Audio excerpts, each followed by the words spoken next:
Praise the lord. మన రక్షకుడును యేసుక్రీస్తు పరిశుద్ధ నామం అందరికీ శుభాభివందనములు. ఈ దిన వాగ్దానం, నీ చేతుల పనులన్నిటిలోను నీ దేవుడని యెహోవా నిన్ను ఆశీర్వదించెను.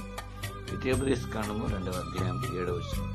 దేవుని బిడ్డలారా, దేవుడు మన చేతి పనులను ఆశీర్వదిస్తాడు, మన వృత్తులను ఆశీర్వదిస్తాడు, మన యొక్క ఉద్యోగాలను, వ్యాపారాలను ఆశీర్వదిస్తాడు.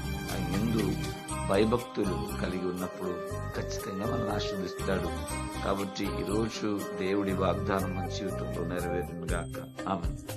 ప్రేమలు తండ్రి, నీకు వందనాలయ్యా. మరి నాయన, ఎవరైతే నీ అందు భయభక్తులు కలిగి నీ త్రోవలో నడుస్తారో వాళ్ళు మీరు ఆశీర్వదించే దేవుడు. ఆయన వారి చేతి పనులను, వారి కష్టాంచితాన్ని, అలాగే వారి యొక్క ఉద్యోగాలను, వృత్తులను ఆశీర్వదించే దేవాన్ని కొందనాలు. మీరు ఆశీర్వదించి సమృద్ధి దయచేయండి. వారికి ఏమి కొదువు లేకుండా చేయమని అడుగుచు యేసు నామములో ప్రార్థిస్తున్నాము తండ్రి. ఆమేన్.